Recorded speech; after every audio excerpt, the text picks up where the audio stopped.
La Banque mondiale va accompagner le Mali dans de nombreux secteurs comme celui de l'énergie, de l'agriculture ou encore de la préservation du fleuve Niger. L'annonce a été faite aujourd'hui à Lima, dans la capitale péruvienne qui abrite les assemblées annuelles délocalisées de la Banque mondiale. 14 milliards de francs CFA, c'est le coût du programme d'appui à la décentralisation et à la réforme de l'État, dont le lancement a eu lieu à Ségou. Sont concernés par le programme les régions de Ségou, Mopti et Kaï. Voilà pour les titres. Mesdames, Messieurs, bonsoir et bienvenue dans la grande édition du soir. Tout d'abord, le Conseil des ministres est réuni en session ordinaire ce mercredi 7 octobre 2015 dans sa salle de délibération au palais de Koulouba sous la présidence du président de la République, Ibrahim Boubacar Keïta. Après examen des points inscrits à l'ordre du jour, le Conseil des ministres a adopté des projets de texte, entendu des communications et procédé à des nominations. Dans ce studio avec moi, Ibrahim Adjambele. Ibrahim, bonsoir. Bonsoir Amadou Sankara. Avec vous, le contenu de ce communiqué. Tout à fait, c'est avec plaisir. Mesdames et messieurs, oui également, bonsoir et bienvenue. Et nous commençons par le chapitre des mesures législatives.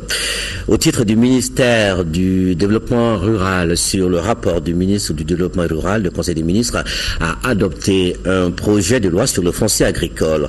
L'exercice des professions agricoles est encadré par de nombreux textes, dont la loi d'orientation agricole, le code domanial et foncier, la charte pastorale et la loi sur la pêche et la pisciculture. Malgré l'existence de ces textes, le développement du secteur agricole reste confronté à de nombreuses contraintes, notamment la précarité et l'insécurité des droits fonciers individuels ou collectifs, la gestion déséquilibrée des espaces agricoles, la récurrence et la multiplication des conflits fonciers, l'absence de cadre juridique adéquat pour le règlement rapide et définitif des conflits relatifs aux fonciers agricoles, la faible implication des acteurs ruraux dans la gestion foncière, l'absence d'instruments appropriés pour assurer les liens entre la gestion foncière et la décentralisation. L'adoption du présent projet de loi, qui s'inscrit dans le cadre de la mise en œuvre de la loi d'orientation agricole, vise à lever les contraintes identifiées et à promouvoir l'accès équitable et sécurisé à la terre et à la modernisation du secteur agricole. Elle contribuera notamment à la sécurisation des droits fonciers individuels ou collectifs, des droits des exploitations familiales et des entreprises agricoles par la délivrance de diverses attestations relatives aux transactions foncières agricoles, la promotion de l'accès des femmes et des jeunes aux terres agricoles aménagées par l'État ou les collectivités territoriales, la facilitation de la constatation et de la reconnaissance des droits fonciers coutumiers, la mise en place des commissions foncières villageoises ou de fractions en vue de renforcer l'implication des populations rurales dans la gestion foncière agricole, l'institution d'une procédure de règlement amiable des litiges fonciers agricoles préalablement à la saisine des juridictions compétentes. Un projet de loi régissant le recensement général agricole. Le secteur agricole contribue significativement à l'économie nationale. En 2014, cette contribution est évaluée à 722 milliards de francs CFA, soit 3,8 points du taux de croissance économique estimé à 7,2%.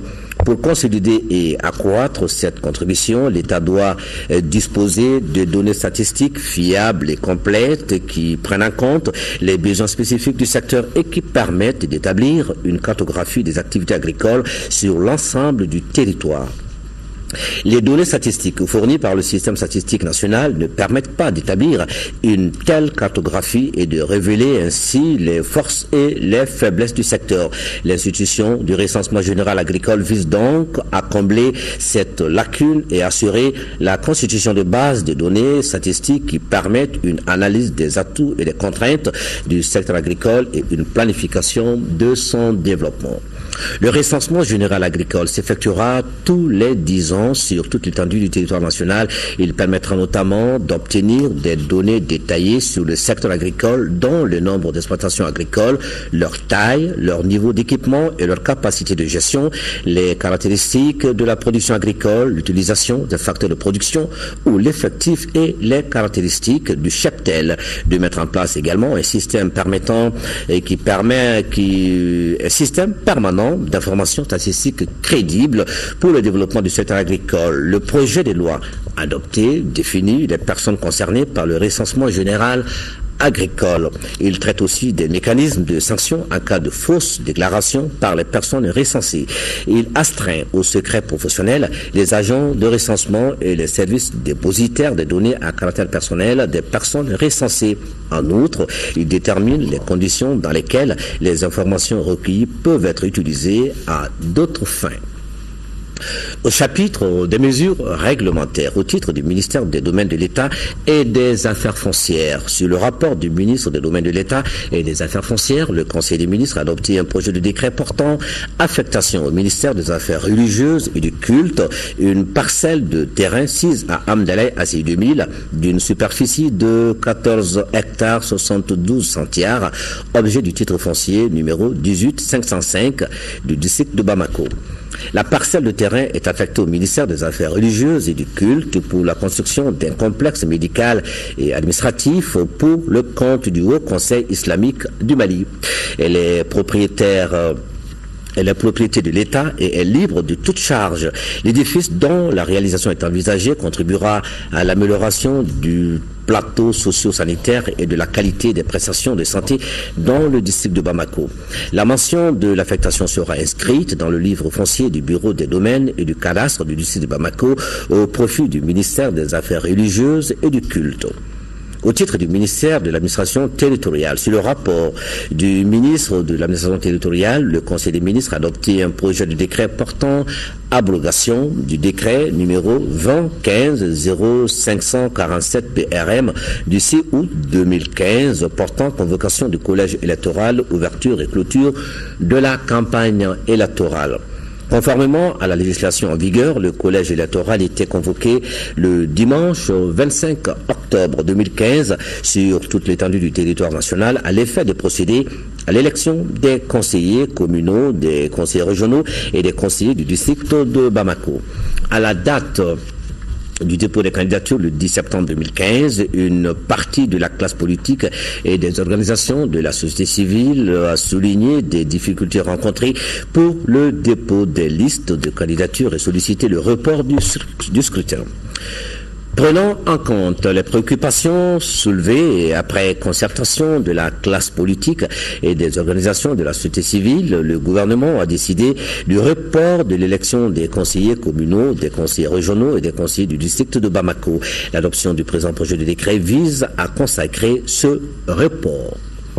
Au titre du ministère des Maliens de l'extérieur, sur le rapport du ministre des Maliens de l'extérieur, le Conseil des ministres a adopté un projet de décret fixant le cadre organique de la direction des finances et du matériel du ministère des Maliens de l'extérieur.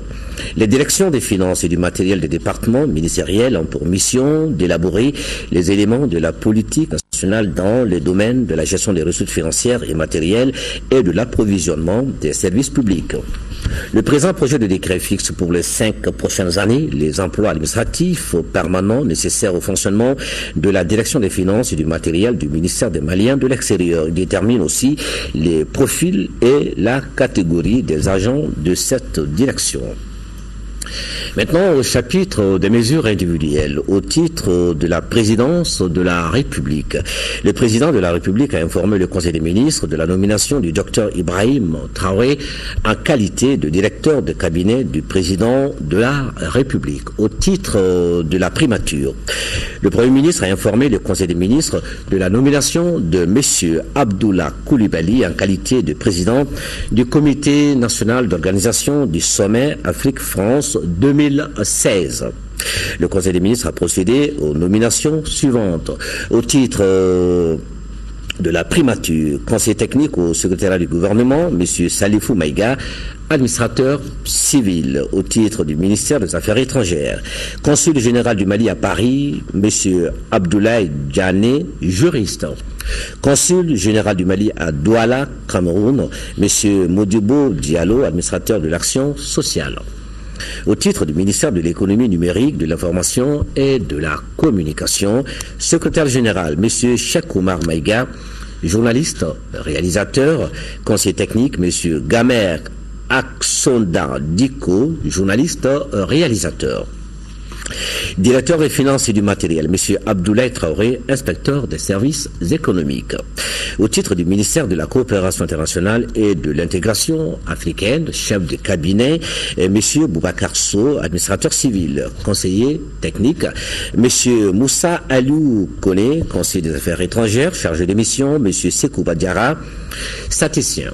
Au titre du ministère de la décentralisation et de la réforme de l'État, secrétaire général, M. Adama Sissouma, administrateur du travail et de la sécurité sociale.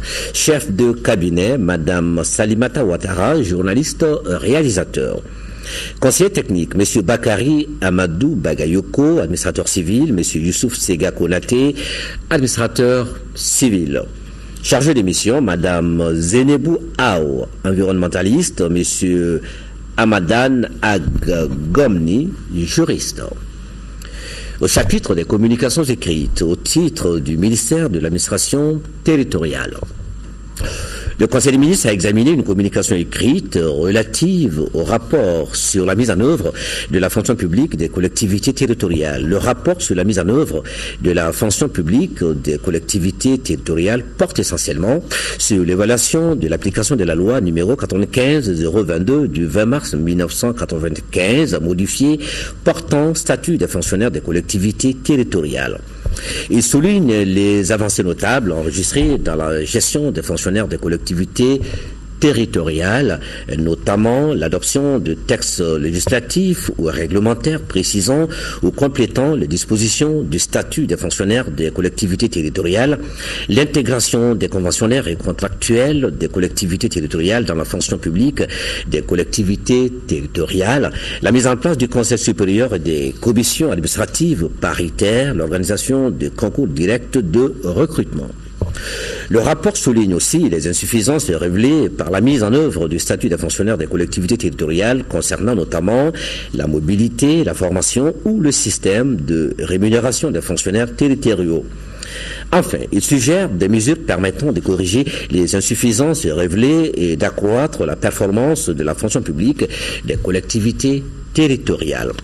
Au titre du ministère de la promotion de la femme, de l'enfant et de la famille, le Conseil des ministres a examiné une communication écrite relative à la politique nationale de promotion de la femme et son plan d'action pour 2016-2020.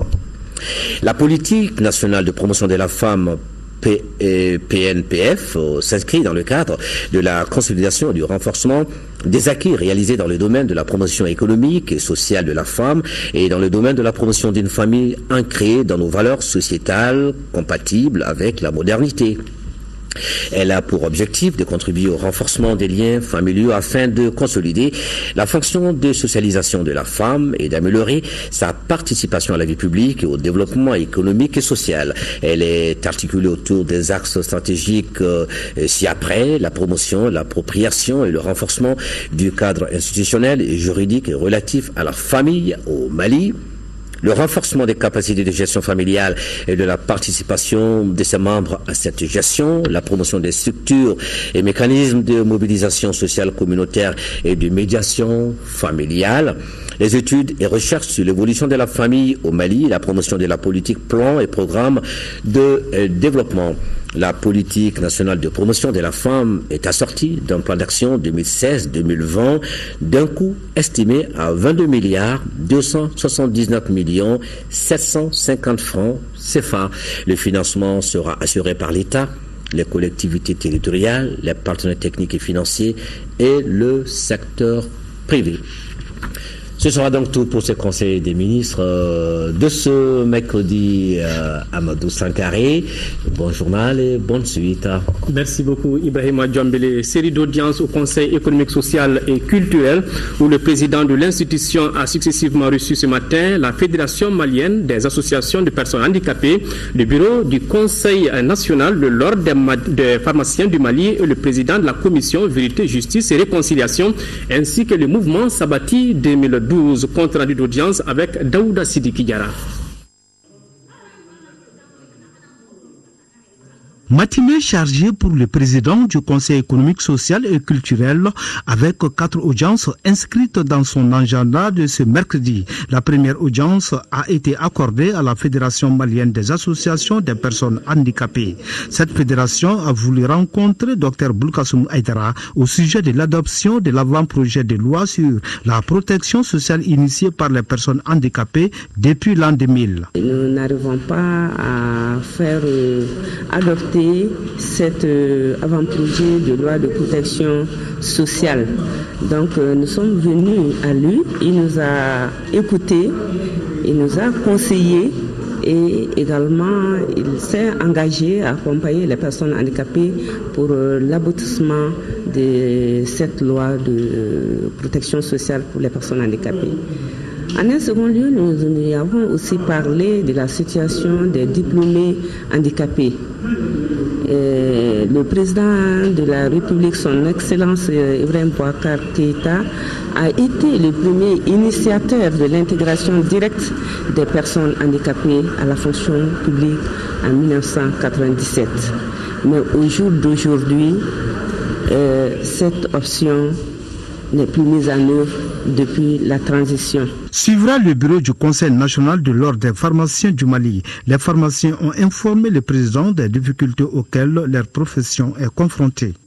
Le premier problème, c'est la vente illicite. Alors, à la demande des pharmaciens africains, nous sommes venus demander l'appui du président du Conseil économique et social pour nous aider à combattre ces fléaux. Il y a un autre problème, les médicaments que nous consommons, que vous et moi nous consommons aussi, viennent d'ailleurs, viennent même de très loin. Ce qui augmente le coût de ces médicaments. Et ça augmente aussi les risques. Donc vraiment, il est temps que nous nous regroupons pour essayer de produire des médicaments chez nous. Et cela est bel et bien possible au Mali. Nous sommes venus aussi demander l'accompagnement du président par rapport à la production locale des médicaments chez nous. Le président de la commission Vérité, Justice et Réconciliation, lui, était venu dans le cadre des visites aux institutions. Vous savez que le Conseil économique, social et culturel prépare annuellement un rapport sur les attentes et les besoins des populations. Donc, il était notre devoir de venir rencontrer le président et les conseillers pour les écouter par rapport au grand chantier de la réconciliation qui s'ouvre devant nous. Donc recueillir leurs avis, solliciter leur accompagnement, leur soutien. Pour boucler la boucle de cette série d'audiences, le mouvement Sabati 2012 a informé Dr Boulkassoum Aïdara par rapport à l'organisation d'un colloque national sur la prévention du radicalisme religieux au Mali. Ce problème aujourd'hui est devenu un problème mondial, un problème crucial. L'islam étant une religion de paix, de tolérance et une miséricorde pour l'humanité est de plus en plus compris comme une menace mondiale. Il est bon en tant qu'acteur de la société civile, acteur musulman, de nous inscrire afin de sortir cette vision erronée de notre religion. Des prières ont été faites pour le repos de l'âme de nos compatriotes qui ont trouvé la mort pendant la bousculade de Mina à la Mecque. Les experts des pays membres du G5 Sahel viennent de boucler les réunions consacrées à la formulation du cadre juridique et institutionnel pour la coopération en matière de sécurité et de défense. À l'issue des travaux, un projet d'accord sur la plateforme de coopération en matière de sécurité amendé par les participants sera soumis au Conseil des ministres pour adoption. Des résolutions et des recommandations sur la tenue d'autres réunions préparatoires allant dans le cadre de la stabilité dans les pays membres ont été formulées, compte rendu avec Fadem Baki. Après 2 jours de discussion sur la prévalidation des projets de textes portant notamment sur le cadre juridique et institutionnel de la coopération en matière de défense et de sécurité et sur les fonctions de défense, les experts du G5 Sahel élaborent un projet d'accord. Outre la convention de création du G5 Sahel, le dit projet prend en compte toutes les dispositions pouvant contribuer à l'opérationnalisation de la plateforme. Le projet d'accord a pris en compte des résolutions pertinentes du Conseil de sécurité et différentes conventions internationales, continentales, régionales et les protocoles y afférents. La déclaration des ministres en charge de la sécurité du 21 mai 2014 à Nouakchott des statuts et règlements intérieurs du secrétariat permanent du G5 Sahel. Selon les participants, l'atteinte des objectifs passe par la mise en œuvre des recommandations formulées. Les experts recommandent la tenue de la première réunion du comité de défense et de sécurité conformément à la déclaration de Niamey du mois de mai 2015. Deuxièmement, la tenue d'une réunion conjointe des ministres en charge de la défense et de la sécurité du G5 Sahel autour des 2 projets de texte prévalidés par le présent atelier. Le ministère de la Coopération internationale et de l'intégration africaine s'est réjoui des conclusions des travaux des experts et responsables concernés des différents pays. Ces recommandations témoignent de votre sens des responsabilités, ce dont je me félicite. Je ne peux donc qu'être satisfait des résultats de cette réunion de Bamako, dont les objectifs sont, de mon point de vue, pleinement atteints. Ces résultats, j'en suis sûr, retiendront particulièrement l'attention des plus hautes autorités des États membres du Sahel et de l'ensemble des partenaires qui nous accompagnent dans cette louable démarche. Il ne reste qu'aux experts de préparer avec le secrétariat permanent du G5 Sahel les conditions de mise en œuvre des 10 textes à travers les prochaines réunions statutaires. Du sang neuf dans la coopération entre le Mali et la Banque mondiale, l'institution de Bretton Woods va appuyer le Mali dans de nombreux secteurs clés, comme celui de l'énergie avec un apport de 200 MW dans le solaire, celui de la préservation du fleuve Niger avec une enveloppe de plusieurs milliards de dollars, sans oublier les secteurs agricoles et l'appui budgétaire. Des annonces faites par Makhtar Diop, le vice-président de la Banque mondiale, lors de la séance de travail avec le ministre de l'économie et des finances. C'est là, au premier jour des assemblées annuelles délocalisées cette année à Lima, au Pérou. Nous écoutons Makhtar Diop au micro de notre envoyé spécial Salif Sanogo. Il s'agissait de faire le point sur les relations entre le Mali et la Banque mondiale. Comme vous le savez, le Mali est un client très très important de la Banque mondiale et les relations se passent très très bien. Nous avons fait le point, les taux de décaissement de le portefeuille de la Banque mondiale ont augmenté de manière significative au Mali. Nous avons parlé de la situation dans le secteur de l'énergie et voir comment accélérer et continuer les réformes qui ont déjà été entamées, particulièrement dans le cadre de la préparation de la COP21 qui mettra l'accent sur l'accès à l'énergie renouvelable en Afrique. Le deuxième point a été la question de l'évolution de la situation politique et un peu l'évolution dans le Nord. Et le ministre m'a rassuré de l'évolution positive de la situation dans le Nord du pays qui devrait permettre un peu de rétablissement de la paix. Le troisième élément a été la conférence qui vient sûr de Paris du 22 octobre qui s'appesantira justement sur les conditions de relance économique du Nord du Mali et nous avons fait échanger pour voir ce que notre institution pourrait faire et ce que la communauté internationale attend un peu de cette conférence. Donc dans l'ensemble, ça a été comme d'habitude une réunion extrêmement riche et je remercie encore le ministre, mon ami et frère le ministre, pour vraiment sa contribution et le travail de qualité qu'il fait. Le taux de croissance est plus élevé que ce que nous allons voir dans la moyenne de l'Afrique et cela est encourageant. Cela montre que l'activité économique dans le pays est en train de reprendre. Le secteur agricole, avec la pluviométrie qui a été favorable, est en train d'être relancé. Je crois que tous ces éléments sont des éléments qui permettront de stabiliser la situation dans le Nord, d'avoir une croissance qui soit partagée au sein du pays, mais également d'accélérer les programmes d'intégration régionale, tout particulièrement pour le chemin de fer entre Dakar et Bamako, qui est un élément essentiel du développement économique dans cette région. Voilà le reportage complet de Salif Sanogo dans nos éditions de demain. Une soixantaine de journalistes maliens suivent depuis lundi une session de formation sur les opérations de paix des Nations Unies. Au cours des débats, le processus de désarmement, de démobilisation et de réintégration ainsi que le mandat de l'administration seront développés. Sira Batili, compte rendu. Des journalistes à l'école de maintien de la paix. C'est pour mieux les informer sur les différentes opérations de maintien de la paix, les mandats, leur établissement et le fonctionnement de ces opérations. Des connaissances générales sur les missions des Nations Unies qui sont essentielles pour un journaliste. Pour que ces journalistes aient une compréhension générale de ce qui se passe dans le cadre des opérations de soutien à la paix, pour qu'il soit beaucoup plus amène de donner des critiques justifiées dans le cadre des missions qui sont déployées, surtout dans le cadre de la mission qui est déployée au Mali. La mission de l'école de maintien de la paix, c'est le renforcement de capacité des acteurs africains en général et principalement les acteurs de la CEDEAO. Donc c'est dans ce cadre-là, on forme des Maliens, on forme aussi des journalistes. C'est une soixantaine d'hommes de médias publics et privés qui participent à ces travaux. Pendant ce cours d'une semaine, un accent particulier est mis sur le processus de désarmement, la démobilisation et la réintégration ainsi que la réforme du secteur de la sécurité. Un programme bien apprécié par les journalistes.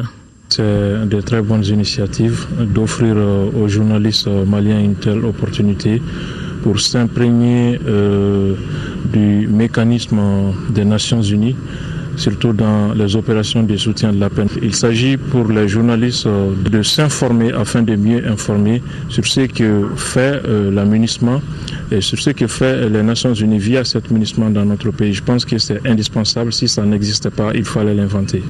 C'est ici que j'ai compris que les opérations de maintien de la paix, c'est un ensemble qui englobe d'autres branches comme le soutien à la paix, le maintien à la paix. Avec les acteurs des droits de l'homme, de la protection de l'homme en général, protection de l'enfant et de la femme, j'ai vu d'autres choses qui m'ont vraiment impressionné.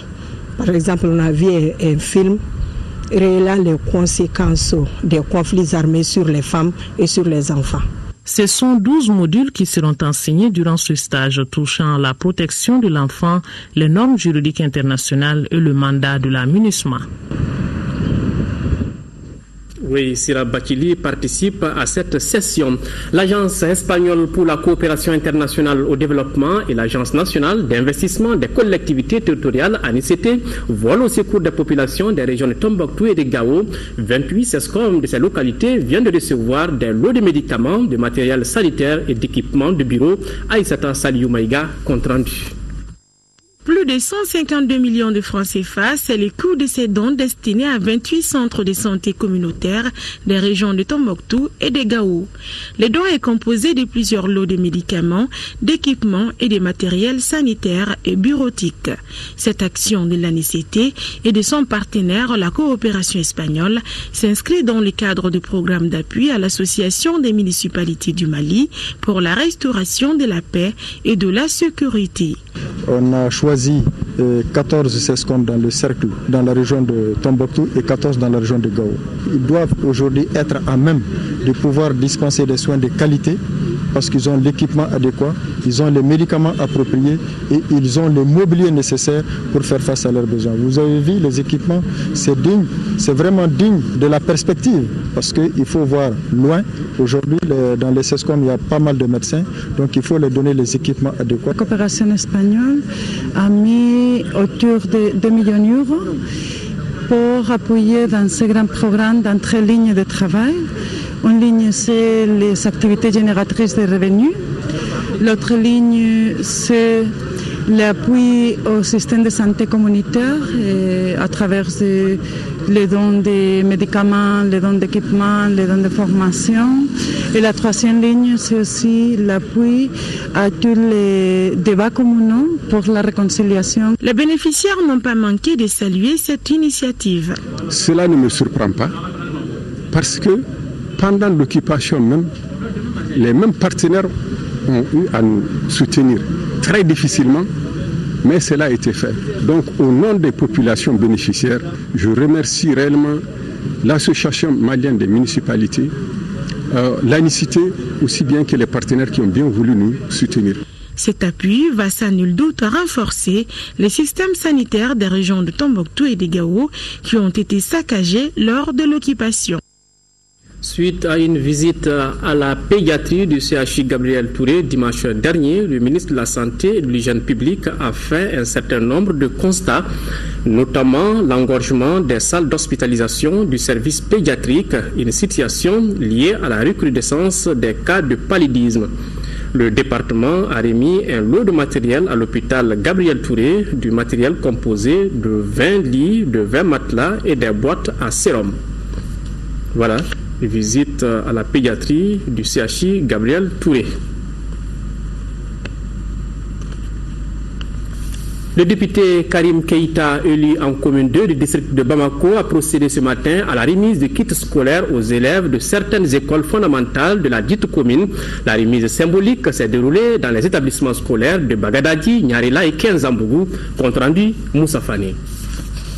C'est pour améliorer les conditions d'études des enfants en commune 2 que le député Karim Keïta se manifeste. Il a remis un kit composé de cahiers et de sacs aux élèves méritants et aux enfants des parents démunis au niveau de certaines écoles. Cette donation est venue au moment très opportun. Ça permettra alors aux parents de ne plus acheter des cahiers. Les conditions, c'est les plus défavorisées en quelque sorte.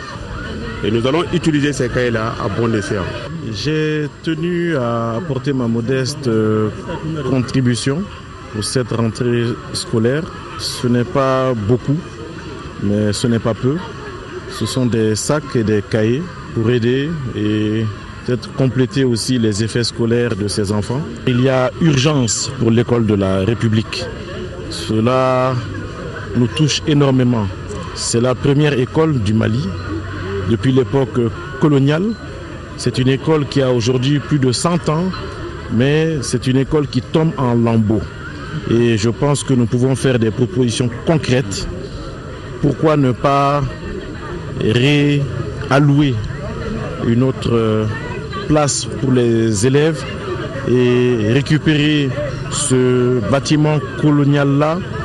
Et c'est une proposition, bien entendu. On pourrait en faire la salle d'archives ou la bibliothèque de l'Assemblée nationale et en garder toujours l'appellation École de la République. Cette remise de kits constitue un appui inestimable aux parents d'élèves démunis confrontés en ce moment aux dépenses liées à l'achat de fournitures scolaires. Aujourd'hui, le Mali occupe une position stratégique en Afrique dans le processus de négociation de la Convention cadre des Nations Unies sur les changements climatiques. L'année prochaine, et c'est là pour 2 ans, le Mali assurera la présidence du groupe Afrique. Déjà, le projet COP My City sensibilise les jeunes sur les questions environnementales. Hier, les organisateurs étaient face à la presse, nous dit Alpha Maïga. Créé en 1992, COP My City Mali est un mouvement international de jeunes pour la négociation sur les changements climatiques. Un de ces engagements, c'est celui de la participation des jeunes, une question partagée par les organisateurs avec la presse.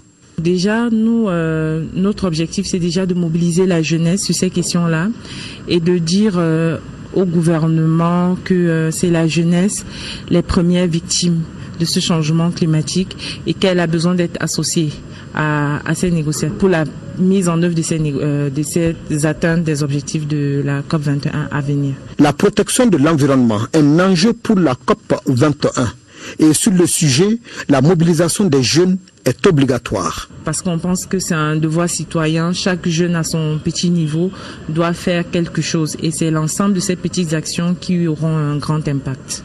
C'est nous le moteur du changement.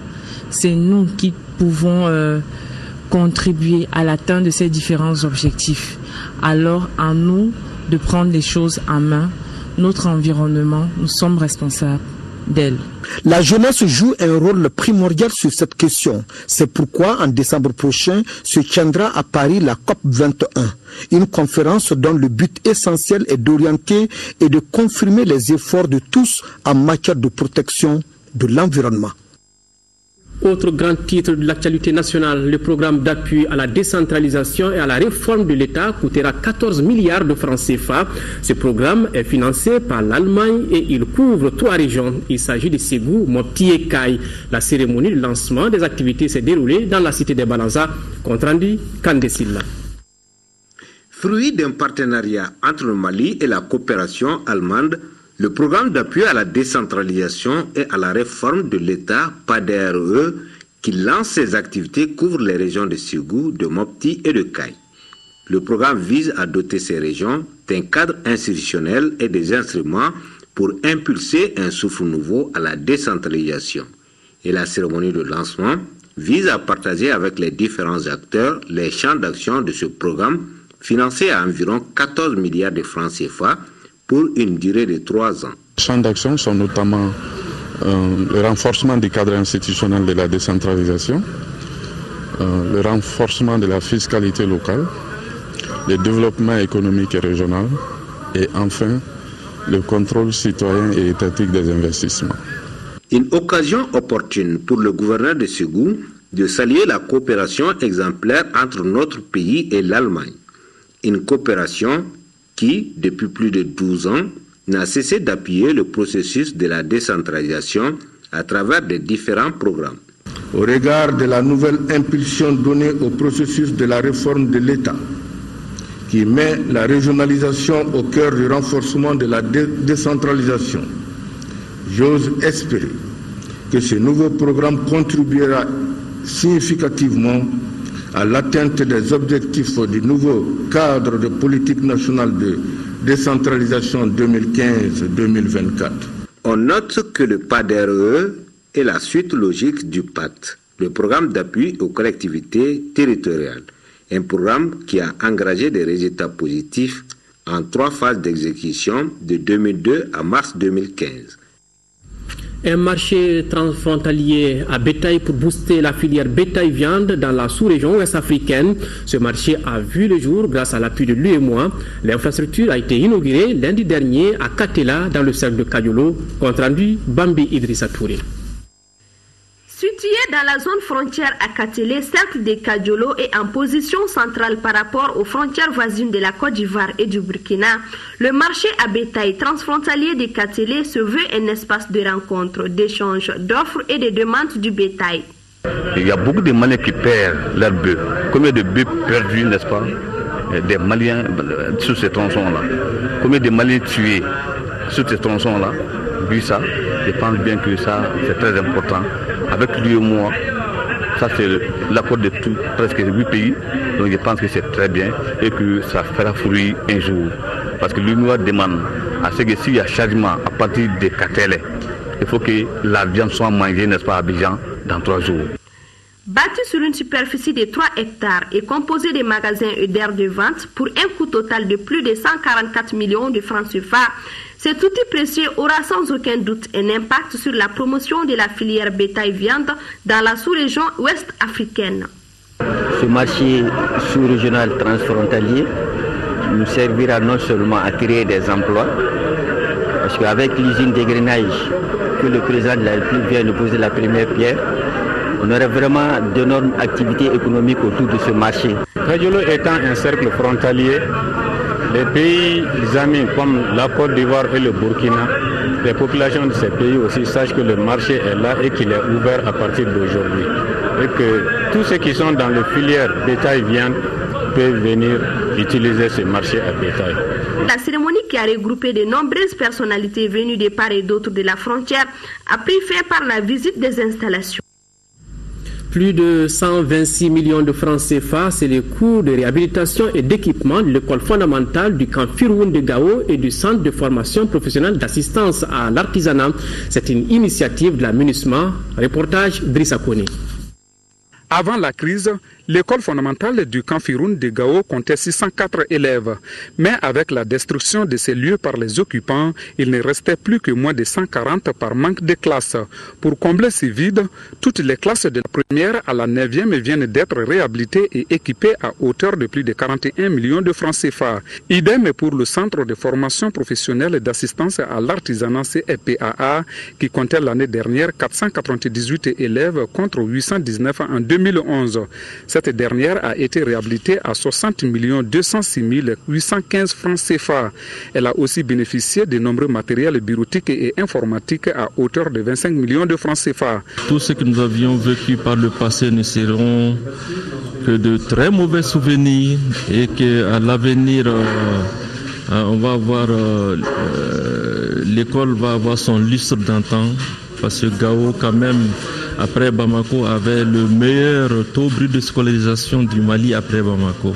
À travers ce projet d'impact rapide qui a coûté plus de 126 millions à la MINUSMA, les élèves, les professeurs et parents d'élèves de ces établissements retrouvent enfin le sourire. Les 2 événements de ce matin, qui sont toutes d'ailleurs dans le secteur de l'éducation, secteur de la formation de l'homme de demain, du développement socio-économique concourt à faire en sorte, à dire que vraiment nous sommes en train d'aller vers la bonne voie. La stratégie de la MINUSMA pour Gao est découpée en 5 objectifs, composés de 5 objectifs: le développement social et économique, la sécurité, la cohésion sociale, les services de base, services sociaux de base et l'état de droit. Alors effectivement, ces écoles font évidemment partie de ces objectifs en termes de développement des capacités des services sociaux de base. Et l'éducation des jeunes est effectivement l'avenir. En marge de la cérémonie au camp Firoun, le contingent hollandais a remis des matériels didactiques et un ballon de football aux élèves. Après les étapes de Kita, Bafulabe et Kai, le directeur national de l'agriculture s'est rendu dans les cercles de Djema et Nioro du Sahel dans le cadre de la mission nationale de suivi de la campagne agricole 2015-2016. Et hop, cette mission de suivi coïncide avec la présence de Souturio signalée dans la commune rurale de Sandaré, compte rendu Kansoutou Kanouté. Et poursuivait sa mission nationale de suivi de la campagne agricole 2015-2016 dans les cercles de Djema et Nioro du Sahel après l'étape de Kita, Bafulabe et Kai, quand le directeur national de l'agriculture a été informé de la présence de Souturio dans des champs d'une dizaine de villages situés dans la commune rurale de Sandaré. Sans plus tarder, Moussa Camara et sa délégation se sont rendus dans l'un des villages indiqués par le maire. Nous sommes ici à Assatiemala, situé à 10 km de Sandaré, et là on peut voir des sauteriaux dans le champ de mil de Ntikoro Konate. Il y a eu plus de peur que de mal, car ces sauteriaux n'ont pas causé de dégâts estimables. Quand on m'a parlé de sauteriaux, je pensais que c'était une grande évasion. Mais nous avons voyagé de Sandaré jusqu'à Djema, n'ont pas vu de criquet. N'ont pas vu de studio. Alors qu'à l'époque, quand il y a une invasion, c'est pas de tous les côtés. Mais nous avons dit, c'est vrai, c'est encore des petits morceaux, mais il faut prendre garde pour que les stacks ne pas loin. Nous sommes arrivés à Djema, effectivement, l'un problème a été posé. Nous avons animé une émission à la radio à Djema pour informer les paysans sur les mesures à prendre dans l'immédiat et dans le moyen terme afin d'éviter ces genres de problèmes.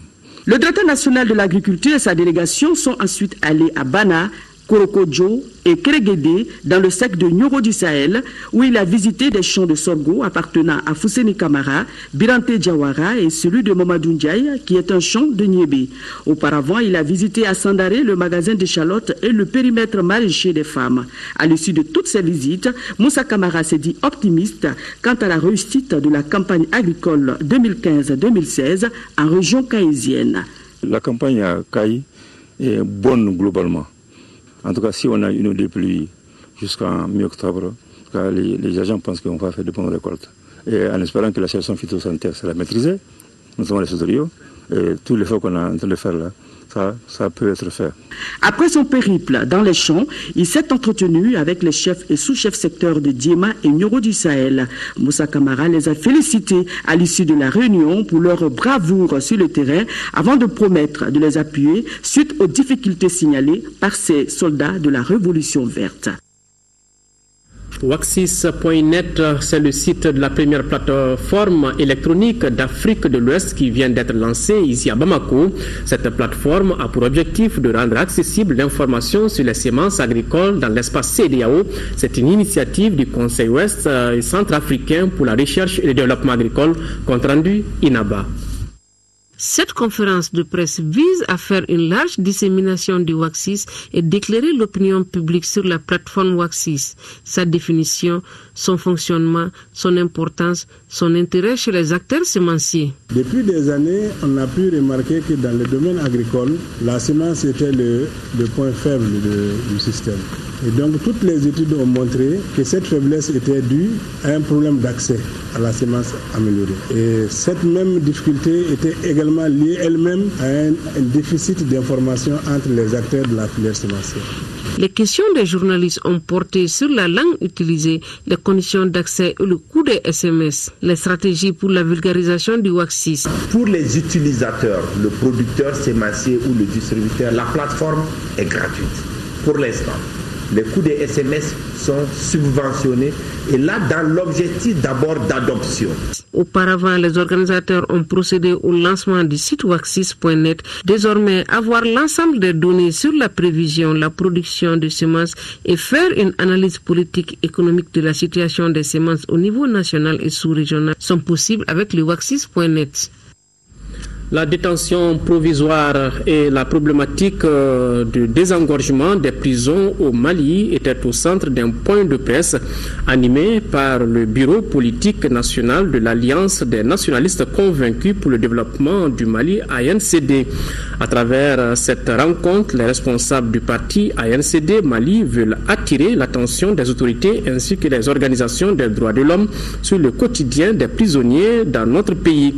L'ANCD se propose même de rencontrer ces organisations de défense des droits de l'homme dans les jours à venir.